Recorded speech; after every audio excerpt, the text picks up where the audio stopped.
This video is about the overview worksheet in the Sustainability ROI Workbook. It describes the 4 roles of the worksheet within the workbook and the business case, as well as helps you fill in 2 of the fields on this worksheet, the project description and the purpose fulfillment. Just as a quick reminder, the example that we're using throughout these help videos is the example of a retrofit to the company headquarters building to make it conform with a LEED Gold standard for existing buildings. So that's the kind of description that we're going to be putting into the overview worksheet. This worksheet is at the second tab in the workbook, and as you can see from the descriptive line underneath the title, the worksheet frames the business case for the project using the elements of a typical capital expenditure, abbreviated CapEx, request form. So what's that all about? Well, companies normally have a form that they require people who are asking for money, capital, from the company for a particular project to use when they're making their application for that money. And what it does is it allows them to compare these applications to each other to see which of these are the best deal for the company. So they're looking for projects that can be compared using some standard elements. And the intent of this worksheet is to at least provide them with the normal elements and maybe some additional ones that'll help inform their decision in the 21st century. The elements are arrayed against the big 3 justifications that we've talked about before. So as you can see, this form includes the project description. It goes down into the next section, which also has how the project helps the company capture opportunities. So it includes the typical financial analysis associated with the project, the return that the company is going to receive on it. So it talks about payback period, net present value, internal rate of return, and so on. And it also talks about the risks of doing the project, associated with doing the project, and how you are trying to mitigate those with the way in which you're going to manage the project.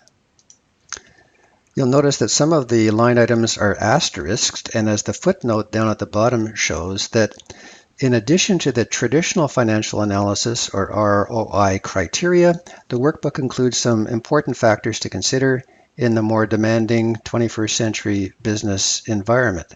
And these are things that other professional accounting organizations, CPA organizations, are strongly encouraging CFOs to consider when they're making capital expenditure decisions these days.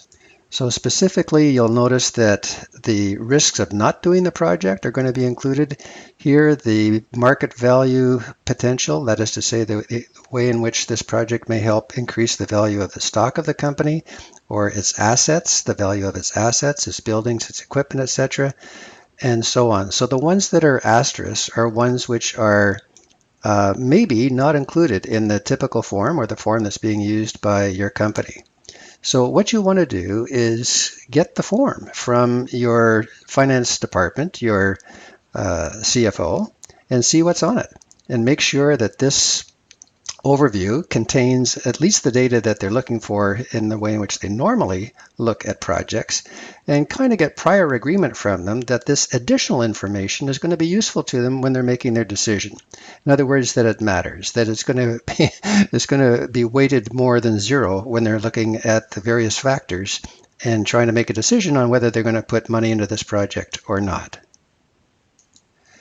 So the first role of the overview worksheet is that it provides the information and captures information that you can then transcribe into whatever CapEx request form is used by your company when you take your project forward for approval. The second role of the worksheet is that it provides a table of contents for the rest of the worksheets in the workbook. So as you scroll down, you'll notice that in the Capture Opportunity section, there's a row about revenue, and that corresponds to the revenue worksheet. And the data in the cells, the fields on that line, are going to be automatically filled in with information from the worksheet. So all of these titles here are titles of the same things that you are going to be using as worksheets, and automatically from those worksheets, the workbook is going to be copying information into these fields, and that's why they're not white. They're going to be filled in for you, so you don't have to fill them in. They're automatically filled in. And that brings us to the third role for the overview worksheet. It provides a bit of a progress report on where you are in building your business case. So as these numbers change from zeros to real numbers, you'll be able to see that you're gradually filling in the parts of the business case that you need to. And it gives you a sense when you're finished the last one that you have completed the business case for this project. And the last role is just that it provides some good talking points for your elevator speech about the project, because these numbers could be pretty impressive. And when people are asking about the so what of your project, you may want to include some of these numbers in your impassioned description of why this is such a great deal for the company. There are two fields that we do need to fill in this workbook, though. They're the white ones at the top, the project description and the purpose fulfillment. So let's start with filling in what the project description is all about. So this gives you a chance, as the instructions say, to put in a high-level description and scope of the project, as well as the business need for the project. And by the time you're finished that, it will look probably something like this. For our project, it's important to be clear that we're proposing retrofitting just the headquarters building and not all the company's buildings. And if a normal retrofit, or at least a partial retrofit, was already planned and cost justified, then you just need to create the business case for the additional cost of attaining a green building standard like LEED Gold for existing buildings. So the scope of your project can make a big difference to how you frame the business case and size the benefits that you will need in order to offset the costs. Now let's move down and describe how your initiative will help activate the company's purpose and values.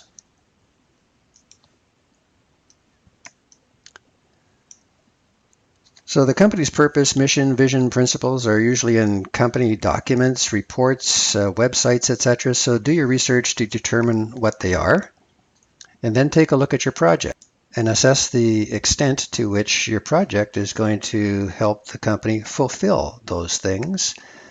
And that's important.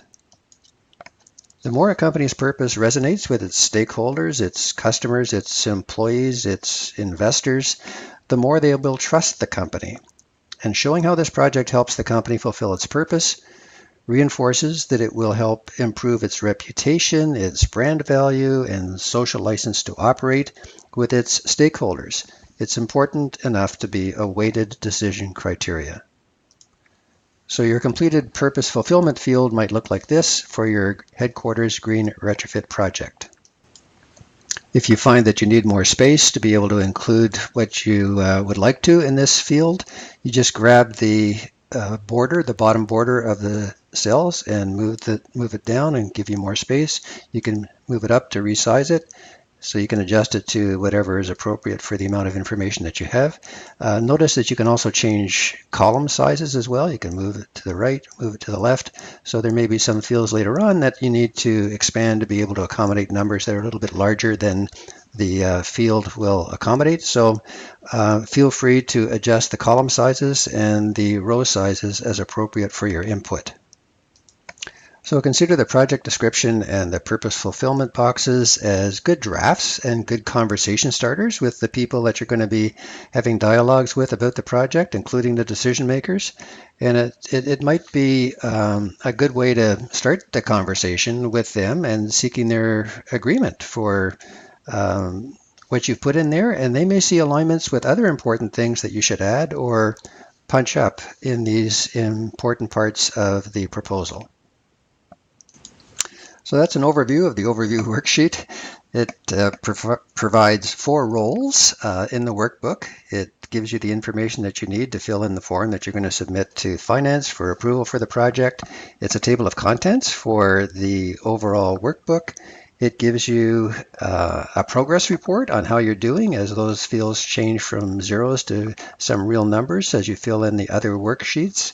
And it provides some talking points that you can use to describe the so what of your project and get other people as excited about it as you are. It also provides a place for you to capture the project description and the purpose fulfillment. And now we're going to get into the way in which this project helps the company meet its environmental, social, and governance goals, its sustainability goals, and that'll be in the next video.